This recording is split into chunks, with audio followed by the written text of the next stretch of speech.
Hello বন্ধুরা, আশা করি তোমরা সবাই ভালো আছো। তোমাদের প্রত্যেককে আমার চ্যানেলে স্বাগত জানাই। বন্ধুরা, আজকে ক্লাসে আমরা শিখব একটি সুন্দর অনুচ্ছেদ রচনা। আজকে আমাদের অনুচ্ছেদ রচনার বিষয় হলো কর্মযোগী রবীন্দ্রনাথ ঠাকুর। তাহলে এসো বন্ধুরা, আমরা শিখে নিই এই অনুচ্ছেদটি। কালজয়ী কবি, ঔপন্যাসিক, নাট্যকার, গীতিকার।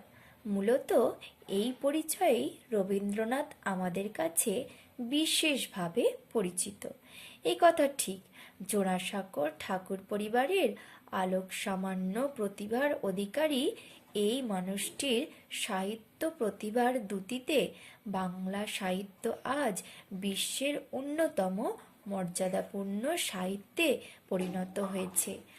অসামান্য কবি প্রতিভার জন্যই তিনি বিশ্বের শ্রেষ্ঠ পুরস্কার নোবেল পুরস্কারে ভূষিত হয়েছেন, প্রথম ভারতবাসী তথা প্রথম এশিয়াবাসী হিসেবে।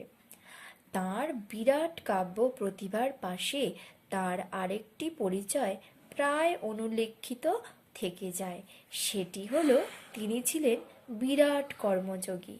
কর্মসাধনায়ও তিনি অবিনশ্বর কীর্তির অধিকারী।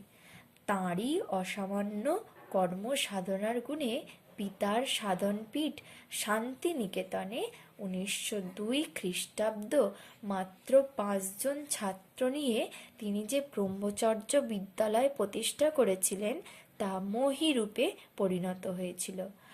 আজ তো তা ফলে ফুলে পত্রে পুষ্পে পল্লবিত হয়ে সারা বিশ্বে সুপরিচিত এক বিশ্ববিদ্যালয়ে পরিণত হয়েছে। আর্থিক সমস্যায় জর্জরিত গ্রামের মানুষের অর্থকষ্ট দূর করে তাদের স্বনির্ভর করে তোলার কথাও তিনি ভেবেছিলেন। কেবল ভাবনা নয়, তাকে কাজে রূপায়িত করেছিলেন শ্রীনিকেতন স্থাপনের মধ্য দিয়ে। তাঁর দেশপ্রেমও ছিল অতুলনীয়। পরাধীন যুগে দেশবাসীর মনে রাজনৈতিক চেতনা আনতে বঙ্গভঙ্গ আন্দোলনের সময় নেতৃত্ব দিয়েছিলেন।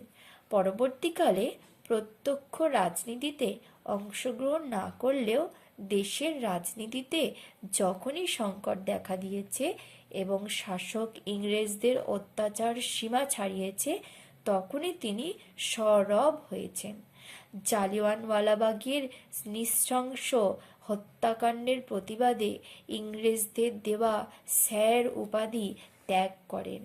দেশের কুটির শিল্প, সমবায় আন্দোলন এবং কৃষকদের দুরবস্থা নিয়েও চিন্তাভাবনা করেছিলেন তিনি।